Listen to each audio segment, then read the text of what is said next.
roa andro fotsiny génération Z népalais no nanapotika ny gouvernement mi-exiger any décision amin'ny président any roa andro fotsiny ny génération Z népalais no nanao an'izany atao hoe révolution roa andro.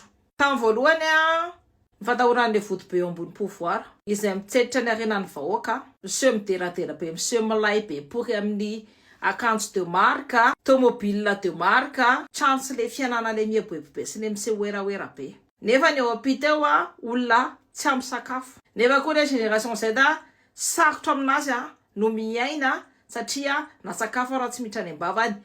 Nandro fianarana raha tsy afaka vitany. Miady isan'andro izy vao mahazo sakafo kely.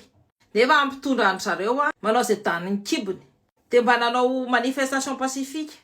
De nakany amin'ny parlement. Kent firin'le alika pory zareo ka roapolo tamin-jareo no maty. 100 maratra.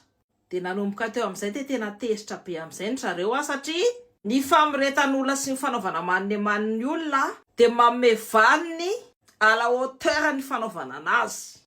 De izy teo de nidorany ny parlement, dorany ny tranon'le premier ministre de may pourtant le vatany barbecue. Ny ministre des finances zany moa nabritany zareo nitrahany zareo vatsana ataony zareo maniny. De tanareo le teo ambony pouvoir le miseho mizesta be le so tay amina many be pory le so nieritreritra ny tenany hoe anjaka pory mandrakizay, nitsoka pory, nitsoka tamin'ny hélicoptère, navotany alika kely de nanaikitra amin'ny vahoaka.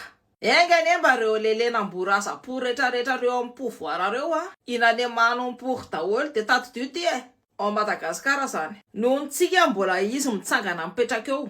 Tsika mbola malefaka, tsika mbola maniny tsika mbola tratramy be manaika, tsika mbola mieritreritra hoe isy intérêt atsika kely ao anatin'ny fitondrana io no mbola tsy mampetsika atsika malagasy. Tsika mbola midororo, mbola mahatonga reo mipetraka eo. Nefa mila dakatakana kely fotsiny reo atao maniny isaky mihetsika de miozongozona pory, tsy mila andro be de be zany reo de miala. Ohatriny nalaova amin'ny génération Z népalais amin'ny fanjakany. Atory pory ihany ve? Zay ho alala pory.